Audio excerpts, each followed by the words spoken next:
Bonjour, bienvenue à Question de croire, un podcast qui aborde la foi et la spiritualité, une question à la fois. Cette semaine, comment explorer sa foi?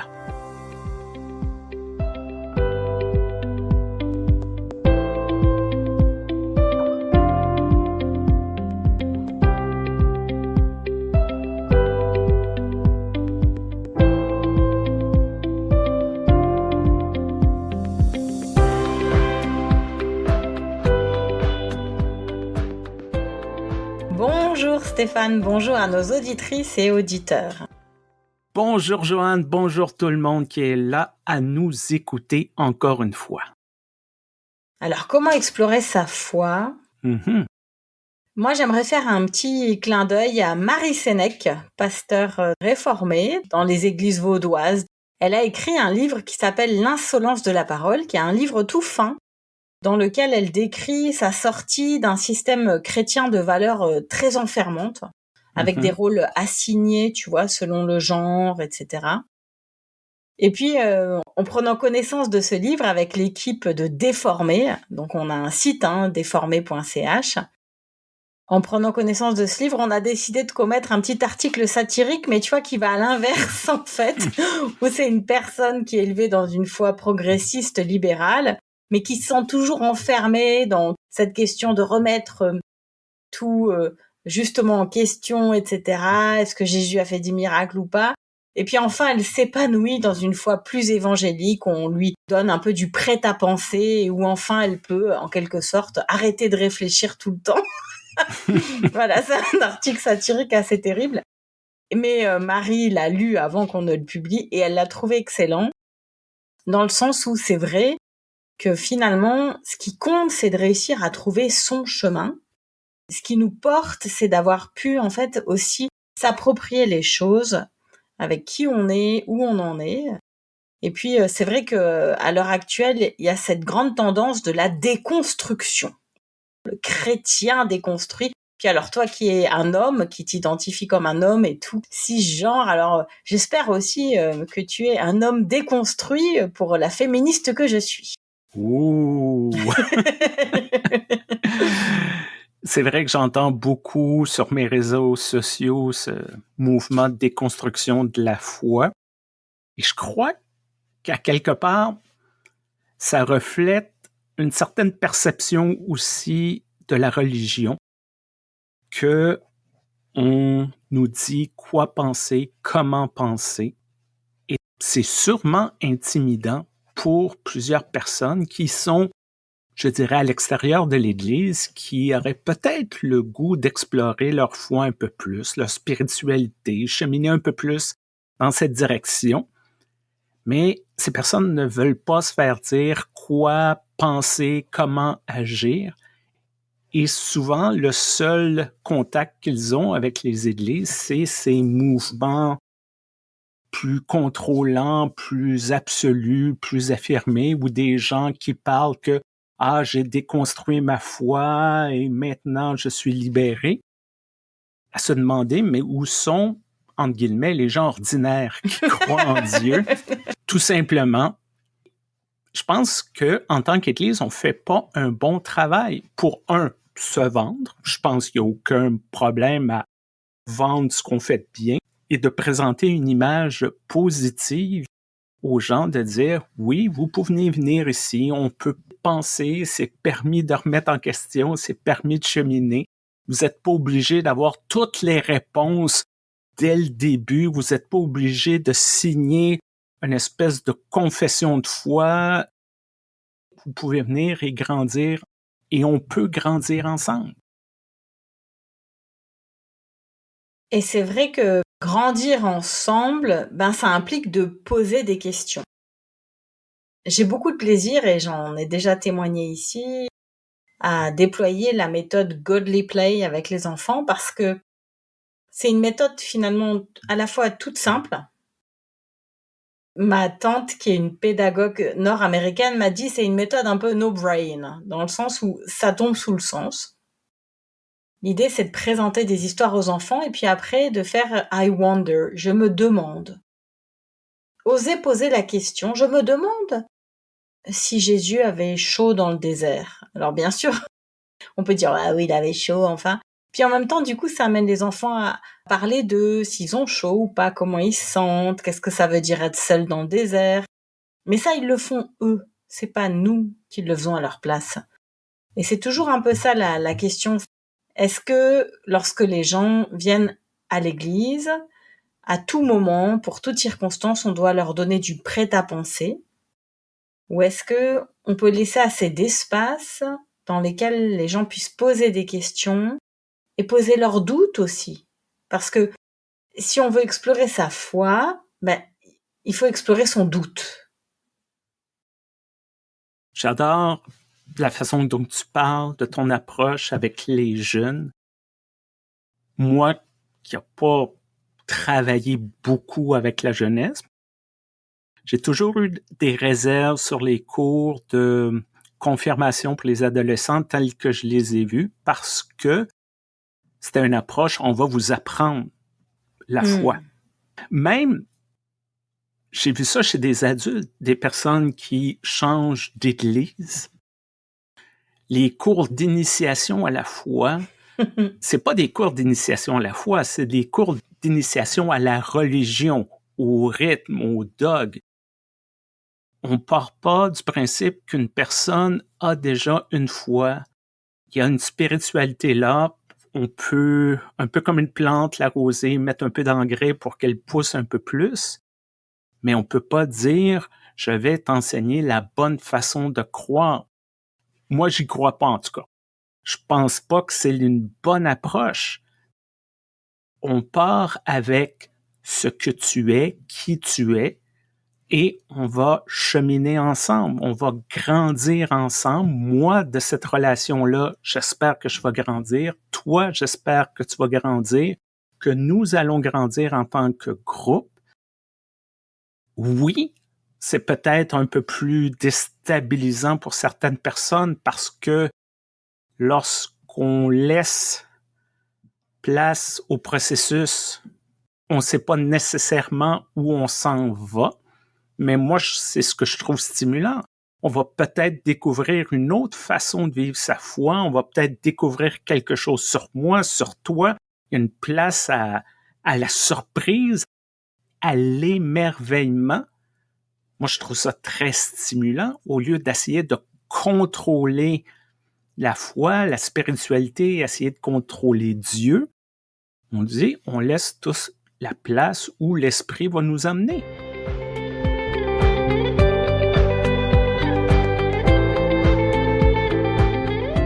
Et d'ailleurs, c'est ce qui m'a beaucoup renouvelé ces dernières années, finalement. Ce sont toutes ces théologies qui parlent de lieux dans lesquels je me situe pas, ou bien dans lesquels on ne me situe pas d'ailleurs.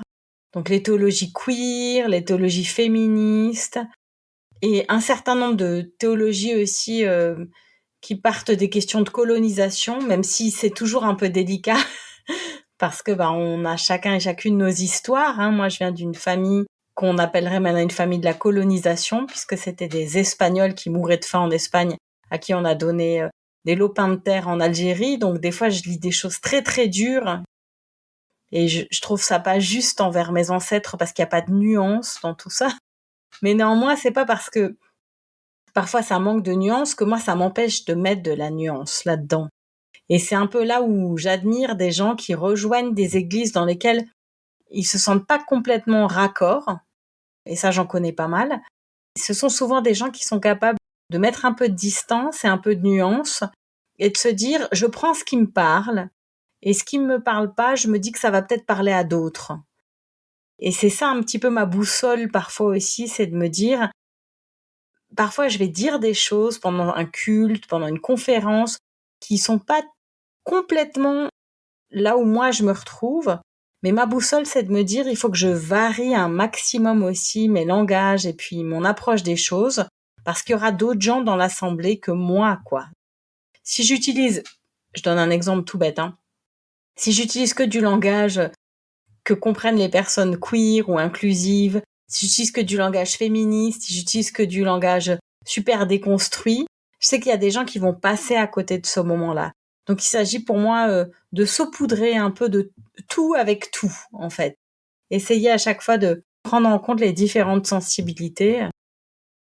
En église, à moins de vouloir faire que des espèces de clubs fermés pour que chacun reste dans sa propre sauce, c'est assez important d'essayer d'apporter partout de la diversité et de la nuance, mais c'est très difficile. Je t'écoute et ça me fait penser à quelque chose de très personnel. Moi, je suis une personne extrovertie. Trigger warning. Et j'ai toujours eu de la difficulté à trouver ma place dans l'univers religieux qui m'entourait parce qu'on valorisait le silence, la méditation. On me disait, il faut faire des retraites dans des monastères en silence. Moi, je disais, mais ça ne m'intéresse pas. Tu dois avoir un problème là, quelque part. Là. Il y a quelque chose. Et c'était toujours ces choses-là, même pendant mon parcours pour devenir pasteur, on m'envoyait vers tenir un journal, on m'envoyait sur adorer de l'art, des choses comme ça. Et pendant longtemps, je me suis dit, mais il doit y avoir quelque chose qui cloche, là. Je veux dire, c'est pas ça. Puis, elle me demandait, bon, est-ce que je suis vraiment à la bonne place? Est-ce que j'ai vraiment un appel? Est-ce que j'ai vraiment la foi? Ou j'aime parler en public, fait que je me suis trouvé un métier qui va me permettre de parler en public. J'avais beaucoup de questions de ce côté-là jusqu'à temps que je lis un livre tout simple, mais qui a vraiment changé, Spirituality for Extrovert, la spiritualité pour l'extraverti, qui m'a libéré, qui m'a dit, c'est correct, tu peux être comme ça, puis ta spiritualité n'est pas meilleure, n'est pas inférieure, elle est juste ce qu'elle est. Et ça m'a ouvert aussi les yeux à dire, ce qui fonctionne pour moi, mais pas nécessairement pour la personne devant moi et vice-versa. Ça ne veut pas dire que je dois nécessairement transformer qui je suis et d'être conscient de cette différence-là, d'être conscient de la différence que je représente pour l'autre et d'essayer de m'adapter, de me dire, c'est peut-être à moi de faire le pas supplémentaire pour essayer de rejoindre la personne, puis de comprendre pourquoi que la personne ne me comprend pas. De mettre tout ça en perspective que l'humanité est diversifiée, c'est la même chose au niveau de la foi, c'est la même chose au niveau de la spiritualité. On a tous et toutes une manière différente de vivre cette relation-là avec le divin et il n'y en a pas une de meilleure que l'autre, c'est de savoir laquelle fonctionne pour moi. Et d'apprécier que quelque chose fonctionne bien pour quelqu'un d'autre. Ça me fait vraiment marrer que tu dis ça parce que moi aussi je suis extravertie. En vieillissant, je le deviens un peu moins, simplement parce que j'en ai un peu marre de devoir expliquer aux gens des trucs. Je me dis, je suis un peu trop vieille pour ces conneries. Mais dans le fond, quoi, j'ai toujours été assez extravertie. C'est mon mari qui aime beaucoup tout ce qui est mysticisme, tout ce qui est temps en silence, en prière. Donc, on a commencé à aller à Thésée pour nos fiançailles, et puis après, on est allé en famille, puis après, on a amené des groupes. Enfin bref, ça fait plus de 20 ans qu'on va à Thésée ensemble. Et moi, au bout de 2-3 jours, si tu veux, j'en ai marre des temps de silence à l'église. Et donc, au début, j'ai un carnet dans lequel je note des tas de trucs à faire, tu sais, du style penser à aller au pressing, enfin des trucs comme ça. Mais je prends un air assez spirituel, pour que les gens croient que j'écris des trucs un peu religieux. Et puis, au bout de 3-4 jours, j'en peux plus, donc je sors un bouquin. Et des fois, mon mari, ça le perturbe. Il dit, mais c'est pas le moment de lire. Je dis, mais qu'est-ce que je fasse? Je m'ennuie comme un rat mort, quoi. Mais voilà, c'est rigolo parce qu'on n'a pas du tout les mêmes besoins. Mais il paraît qu'il faut que je montre l'exemple aux jeunes. Alors moi, je me dis, c'est bizarre parce que moi, ce que je veux montrer aux jeunes, c'est qu'il y a la possibilité et de s'ennuyer un petit peu et d'écrire dans un carnet des trucs qu'on veut faire en rentrant à la maison et de lire et de prier. Enfin, je comprends pas très bien pourquoi il y aurait qu'une option pendant le temps de silence à Thésée. Bon, que les frères de Thésée, ils restent comme ça, calmes et tranquilles. C'est leur vocation, mais moi, non. Premier truc qui me fait rigoler. Deuxième truc, c'est l'histoire des arts. Je comprends jamais pourquoi en église, il faut qu'on fasse des tas de trucs artistiques. Alors moi, c'est vraiment l'enfer sur terre, quoi. Quand on dit oui, alors maintenant chacun va faire son jardin de Pâques pour exprimer la résurrection en lui. Alors là, Non! Alors moi, je suis là, quoi? Qu'est-ce qu'il faut faire? Je vais plutôt aller laver les tasses à la cuisine. Tu sais, moi, je me cherche autre chose à faire. Mais cela dit, je suis quand même contente de savoir faire 2-3 trucs, hein. Puis en fait, ça fait plaisir à plein de monde, donc c'est parfait. Et le troisième truc, c'est tout peut devenir un dogmatisme, en fait. Le fait qu'il faille absolument faire semblant d'être en train de méditer à l'église athésé quand c'est le silence, c'est du dogmatisme. Le fait qu'il faut faire semblant qu'on adore faire un jardin de Pâques, c'est du dogmatisme. Le fait qu'il faille absolument tout faire en écriture inclusive, féministe et tout, c'est aussi du dogmatisme. En fait, à partir du moment où tu pars du principe qu'il faut uniformiser une pratique et que c'est celle-là qui est bonne pour la vie de foi, ben, tu rentres dans le dogmatisme.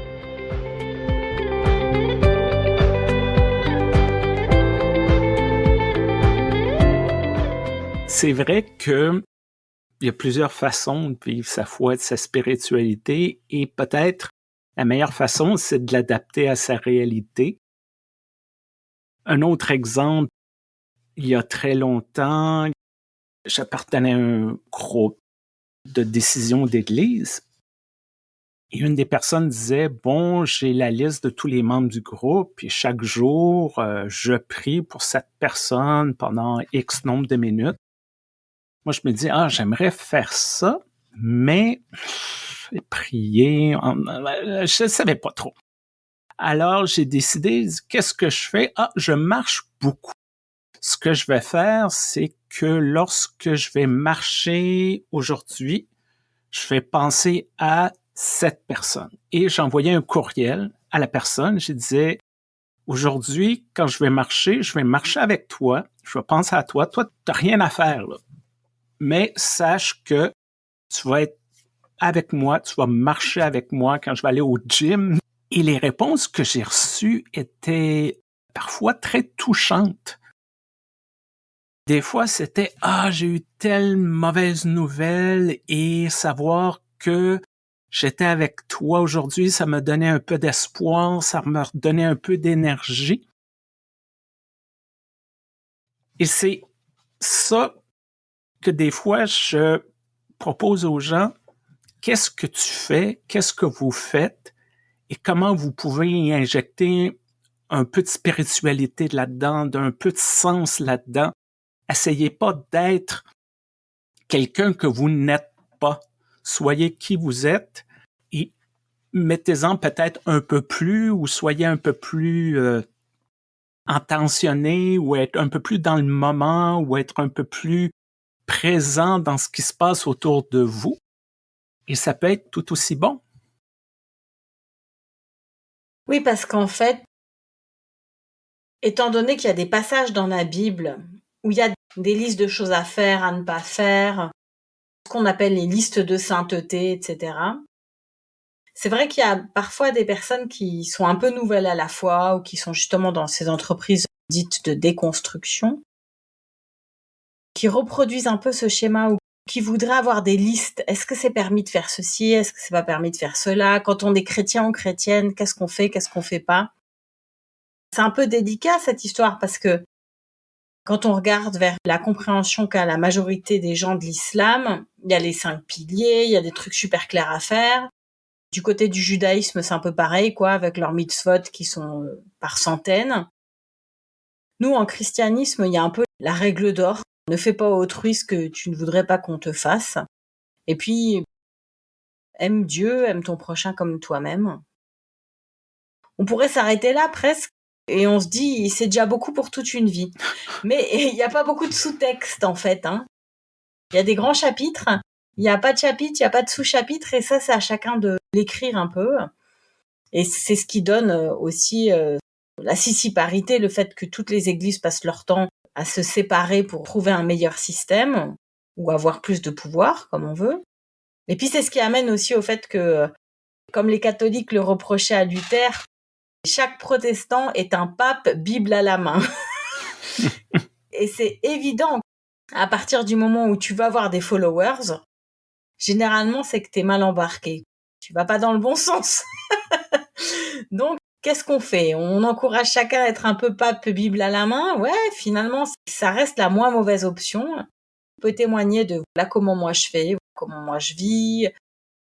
Et puis moi, j'aime beaucoup rappeler aussi que ce sont des choix personnels. Par exemple, si je suis invitée à un drink après un enterrement ou pour un truc d'église, moi, je bois pas d'alcool. En Europe, on boit vraiment souvent de l'alcool dans des événements d'église en milieu luthéro-réformé. Les luthériens, ils boivent beaucoup de bière, notamment. Ils aiment beaucoup faire ça. Et moi, je viens de régions qui sont viticoles. Surtout le fameux vin blanc, le Gewürztraminer, le Sylvaner. Du côté de Suisse romande, il y a le Mauler. Et puis après, il y a tous les vins aussi qui sont en Suisse alémanique. Et donc, moi, je dis toujours non. Et alors, les gens me regardent et je vois bien qu'ils se disent « Ah, c'est parce qu'elle est ministre du culte. » Et je leur dis « C'est pas du tout religieux. C'est parce que ça me rend malade. J'ai un foie qui accepte pas bien ça. » Ah bon? Et ils sont toujours un petit peu étonnés parce que si c'était religieux, semblerait-il que ça me donnerait un petit peu de prestige. Mais non. Non. On vit pas sous un régime d'interdiction ou d'autorisation. J'ai une amie qui est dans un foyer islamo-chrétien. Et en fait, elle a dit à son mari, c'est hors de question que nos enfants ne mangent pas de porc. Alors j'étais surprise, je lui dis pourquoi, elle est fille de pasteur. Hein. Elle m'a dit parce que je ne veux pas que mes enfants aient une identité religieuse qui passe par une interdiction. Une identité religieuse, elle passe par une autorisation ou une libération. Et je trouve que c'est magnifique de se dire que tout ce qui passe par l'interdiction, et pourtant moi je fais carême tous les ans, mais je m'interdis pas des choses. C'est pas comme ça que je vis mon carême. Et d'ailleurs, on en parlera bientôt dans un prochain podcast.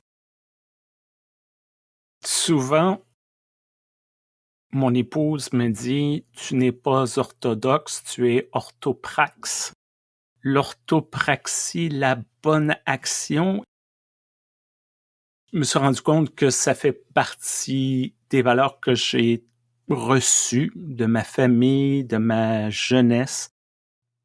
Ne pas nécessairement être juste, mais faire la bonne action. Je reviens souvent à ce passage de l'Évangile selon Matthieu, dont j'aimerais être capable de citer le chapitre et le verset comme certains de nos frères et sœurs d'une autre église, mais qui dit essentiellement si tu présentes une offrande à l'autel, tu es en dispute avec ton frère, laisse ton offrande là, va te réconcilier avec ton frère ou ta sœur et reviens. Et moi, ce que j'en tire, c'est oui, c'est beau, aller à l'église, faire toutes les choses selon une liste prédéterminée. Oui. Mais comment on se comporte avec les autres? Comment on se comporte en société? Qu'est-ce qu'on veut construire en société? Qu'est-ce qu'on veut construire dans sa famille? Pour moi, c'est drôlement plus important. Et c'est la bonne action. Ce n'est pas dire « Ah, Jésus a dit, ouvrez les guillemets, blablabla, fermez les guillemets. » Donc, mais Jésus qui parle de générosité, Jésus qui parle de pardon, Jésus qui parle d'être là pour son prochain. Ça me parle dans le plus profond de mon moi-même et c'est ça que j'ai le goût de vivre. À la limite, il n'y a plus d'église demain matin en tant qu'institution. Je crois que ça serait encore un moteur très profond chez moi. Comment que je peux aider une autre personne? Comment que je peux être présent pour quelqu'un qui souffre? Ça serait encore quelque chose de très important et ce serait pour moi une façon de vivre ma foi. Je suis conscient que c'est pas pour tout le monde, mais pour moi, ça parle beaucoup. Ah bah tu vois, moi j'adore la louange. C'est vraiment marrant parce que l'autre jour, j'avais tellement besoin de louange et je dis à mon mari, et tout, j'ai loupé la soirée de louange. Et il me dit, ah, mais ce soir, il y a atelier gospel. Je lui dis, ouais, mais moi, ce soir, j'ai une visio hyper importante. Et puis, 10 minutes avant la visio, elle a été ajournée. Et là, j'ai couru à l'atelier gospel. Et je me suis dit, c'est Dieu qui m'a permis de faire de la louange ce soir. tu vois. C'est comme je suis un petit peu niaise dans ma foi.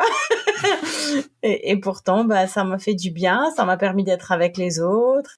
J'ai senti le souffle me traverser, puis voilà, j'avais besoin de ça.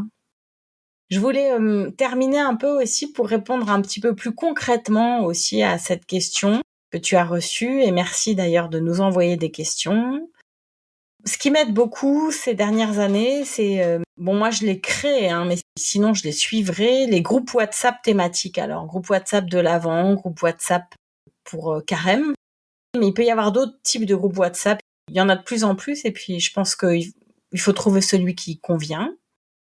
Et puis, comme tu l'as dit, Stéphane, on est un peu pareil, toi et moi, les carnets de foi, là, les carnets de témoignages, j'arrive jamais à les terminer, moi.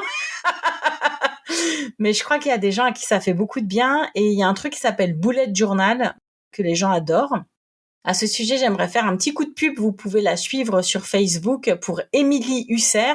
Émilie avec un Y à la fin, Husser, H-U-S-E-R, qui est une collègue ici, qui est en Lorraine, en France, donc, qui est luthérienne, et qui sait faire du Bible journaling. Donc, je sais pas comment on traduit en français, mais c'est comme faire un journal de la Bible, et qui explique des fois des trucs sur son Facebook, qui fait des stages. Bon, faut venir en Lorraine, quoi, mais c'est hyper sympa, et je crois qu'il y a des gens à qui ça fait du bien. Moi, colorier dans une Bible et tout, c'est l'enfer sur terre, je me vois pas du tout faire ça. Mais je trouve que ça a l'air hyper cool, et il y a plein de gens avec qui ça fait du bien. Et puis, on peut s'abonner aussi à une pléthore de podcasts. Il y a le nôtre, mais il y en a plein d'autres, à des lettres de nouvelles. Mais là, j'aimerais vous mettre un petit warning, c'est qu'il y a souvent une demande de subvention derrière, il y a une demande d'argent. Ça, c'est un petit peu mon côté théologienne pratique, petit tips pour avancer sur ce chemin de foi. Merci pour la question. Merci Stéphane pour la discussion. Merci Joanne. On va essayer de mettre tous les liens des personnes et des livres et des sites dans les commentaires. Je veux remercier naturellement l'Église unie du Canada, notre commanditaire. Si vous avez des questions, des commentaires, si vous voulez nous demander des choses, nous suggérer des thèmes, questionsdecroire@gmail.com. Merci encore, Joanne, pour cette superbe conversation. À bientôt. À bientôt. Au revoir.